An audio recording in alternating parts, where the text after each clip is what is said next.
Ito. For representative naman ito ng Malabon City. Kanina nabanggitan natin yung sa pagka-vice mayor, no? Dito naman po sa pagka-representative o para sa lower house ay nanguna si Lenlen Oreta na may 64,611.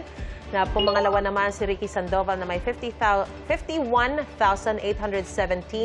Pangatlo si Bem Lacson Noel na may 15,639 at pang-apat si Ninong de la Cruz na may 9,732.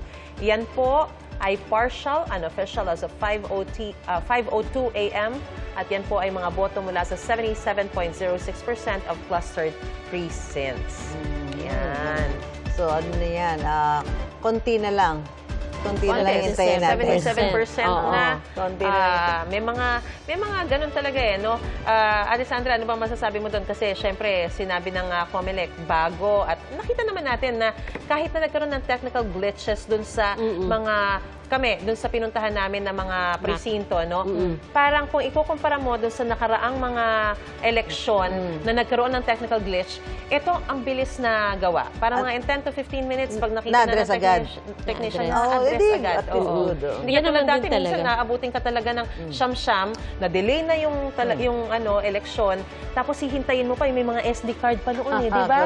Hihintayin mo pa yun para makarating doon sa presinto. Ngayon, at least. Tapos kahapon may kausap namin taga-Lente. Ganun pala, no, para medyo may pagka-sensitive din siya. Kasi parang kahit mga dust lang. Konting debris. Nakaka-apekto doon. In fact, may ganun nangyari, no, na nilinis lang nila. Sila napunas, mayat-maya. Pupunas para, kasi minsan daw, iba yung mga pinasok mo doon, magka may konti lang daw dust yan, alikabok, makaka-apekto na. So, kaya, no wonder, yun ang maraming report na natanggap natin kahapon, di ba? Pero nakakatuwa rin na makita na ngayon, di ba pagka imprenta nila nung election return, pinapaskil na kagad sa labas ng presinto. Nakikita mo na, may idea ka na sino nanalo dito sa presinto ko, no?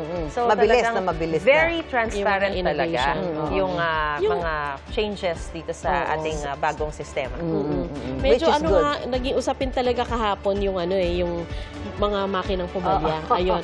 Last night sa press ko ni sa COMELEC. Ano bang sabi sa COMELEC? Sabi niya, ang pinakahuli last night sa press ko ni chairman ay 311 yung nasira. Pero sabi niya kasi pag ikukumpara mo sa 2022, higit na mas marami pa rin yung nasira noon. Pero yun, sinasabi niya syempre na naging sobrang init at humid daw. Yan.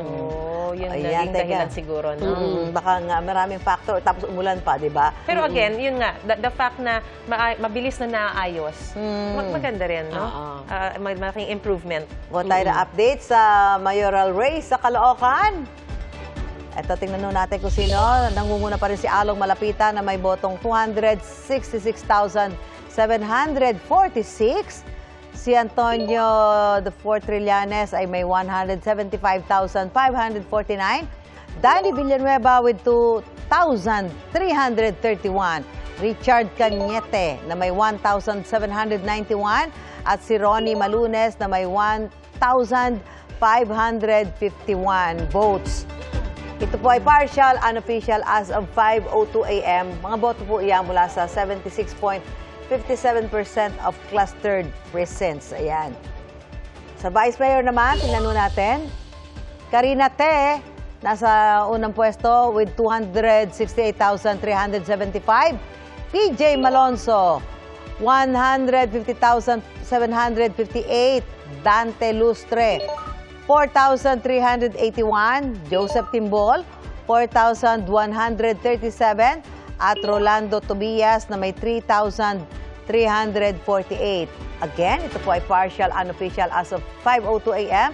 Mga boto po yan mula sa 76.57% ng clustered precincts. Para naman sa kinatawan ng Caloocan, si Oka Malapitan po ang nasa unang pwesto with 146,691 votes. Ray Malonzo na may 50,716. Aba, nagbabalik pala si Ray, no? At si Joram Alama na may 6,274. Ito po ay partial, unofficial as of 5:02 a.m. At mga boto po yan mula sa 76.57% ng clustered precincts. Hanggang ngayon, talagang sila pa rin yung... Sila pa rin eh. Magkalaban. Magkalaban. Pero may mga nawalang mga nawalang pangalan na rin dyan. Ayan, silipin naman natin yung congressional race sa Caloocan 2nd District. Ang nangunguna ay si Egay Arice na may 84,598 na sinundan ni Mitch Kahayon Uy na may 60,796. Again, ito po ay partial, unofficial as of 5:02 a.m. At yan po ay mga boto mula sa 76.57% of clustered precincts. Silipin naman natin ang congressional race sa Caloocan, 3rd District naman po. Sa 3rd District, unopposed si Dean Asisio na may 72,440. Ito po ay partial, unofficial as of 5:02 a.m. na po na may galing sa 76.57% of clustered precincts. So, unopposed din to. Ano kaya to? Siguro related doon sa mga dating assistant. Oo. Sila yung mga pangalan eh. No? Sila yung mga, kasi parang ang dami, ang ano sa atin eh, no? Yung politika natin, parang talagang tuloy-tuloy lang sila. Nakita niyo ano? Parang mga next generation Next na to, generation no? na. Probably mga pamangkin, mga Or apo, anak, ganyan. Sila na rin. Pero sa matagal na panahon din kasi sila mga namuno diyan sa lugar na yan, like yan, sa Caloocan, di ba? Interesting sa akin yung yung malapitan Trillanes, no? Oo nga. Parang less than 100,000 yung pagitan nila. So parang lumalaban din talaga si Trillanes. At siyempre kung ikaw yun, dahil may mga binibilang pa, medyo hopeful ka pa doon. Umaasa pa. Umaasa ka pa rin dahil di pa naman tapos talaga yung pagbibilang ng boto. Yes. At saka si Egay Arice, no? Napansin niyo. Yes. Kasi naging controversial siya kasi parang meron siyang mga ilang petition sa COMELEC. Ito yung si si Malonzo din na ito yung dating mayor, di ba? So nag-ano siya na makabalik ngayon sa pagiging congressman. Yes, ayan. Silipin naman natin po ang mayoral race sa Taguig. Nangunguna po si Lani Cayetano, 317,464. Ardel Serafica, 78,715. At Brigido Licodines, 4,742. Ito po ay partial and official as of 5:02 a.m. At yan po ay mga boto mula sa 76.97% of clustered precincts. Sa Vice Mayor naman po ng Taguig City, si Arvid Ian Alit, 261,110. Janelle Serafica, 102,319. At Nelly Tanglao, 11,722. Ito po ay partial and official as of 5:02 a.m. At yan po ay boto mula sa 76.97% of clustered precincts. Silipin naman po natin ang congressional race sa Taguig Lone District. Nangunguna po si George Daniel Bocobo, 115,088. Pami Zamora, 92,756. At Noe Manila, 6,342. Ito po ay partial and official as of 5:02 a.m. At yan po ay mga boto mula sa 76.97% of clustered precincts. Silipin naman natin ang congressional race sa Taguig Pateros District. At nangunguna po doon si Ading Cruz na may 79,164.